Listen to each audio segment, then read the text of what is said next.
Tallinna kesklinna liikluses ootavad ees muudatused. Mitmel põhitänaval tõuseb lubatud sõidukiirus, samal ajal kui Nõmmedeel otsustati seda hoopis langetada. Linn põhjendab samme liiklusvoogude analüüsi ja turvalisuse kaalutlusega. Kui me täna vaatame tegelikult Kaarli puiestee, Estonia puiestee ja Gonsiori tänav, mis omal aastaid tagasi siis 30 peale viidi, et siis tegelikult see taristu oli hoopis teistmoodi. Et tollal ju suunati ka kergliiklejad koos ühistranspordiga ühele sõidurajale ja see taristu oli ümber ehitamata, et see oli tegelikult see algne põhjus. Aga kui me vaatame täna Pärnu maantee, Toompuiestee ja siis Kaarli puiesteel ja mujal lõikudes toimunud nii-öelda ümberehitustöid, siis täna tegelikult on tõesti see võimalus, et seda piirkiirust korrigeerida 30 pealt 40 peale. 30 ala jääb kehtima Inglise kolledži ja reaalkooli juurde ehk Vabaduse väljakult kuni Georg Otsa tänavani, kuid opositsioon peab otsust hoolimata, et ka politsei on selle heaks kiitnud, siiski ebamõistlikuks. Mis on tõesti ajuvaba arvestades sellega, et politsei on aastaid rääkinud sellest, et madalam piirkiirus tähendab vähem riske liikluses. Politsei on tõestanud just Tallinna enda tänavate näitel, et vähenenud piirkiirus toob kaasa ka vähem liiklusõnnetusi ja need õnnetused, mis toimuvad, on väiksemate tagajärjedega. Nii et ma arvan, et see on otsus, mis ei ole mitte kuidagi põhjendatud.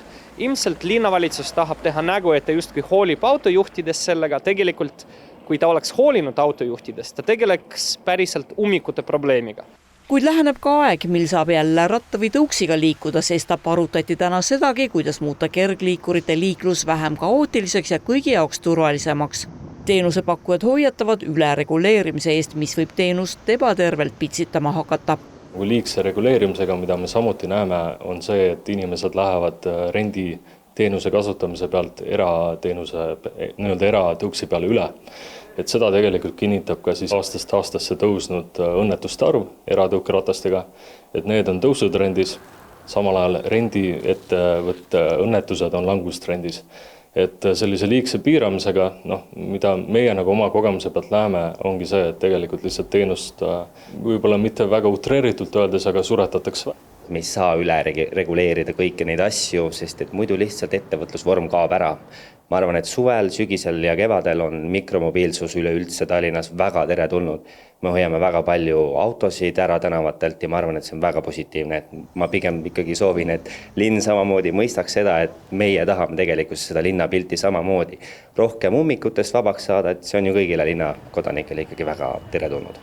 Kuid Tallinn loodab tulevikus kaasata kergliikurite kontrollimiseks mupod nii kiiruse kui valesti parkimise osas. Lisaks soovitakse saada õiguse juurde määramaks, palju kergliikureid võib haldusalas olla. Omavalitsusel oleks tegelikult vaja ka seda täiendavat meedet, et võimalus ikkagi reguleerida, kui palju neid tõukerattaid omavalitsuse territooriumil olla saab, olla tohib, sellepärast täna tegelikult seadused ei võimalda meil sätestada neid tingimusi, sealhulgas ei ole võimalik anda ka litsentse, et kui keegi rikub, et võtad litsentsi nii-öelda ära, siis ma arvan, et tulevikus võib-olla sellised täiendavad meetmed oleks kindlasti vajalikud.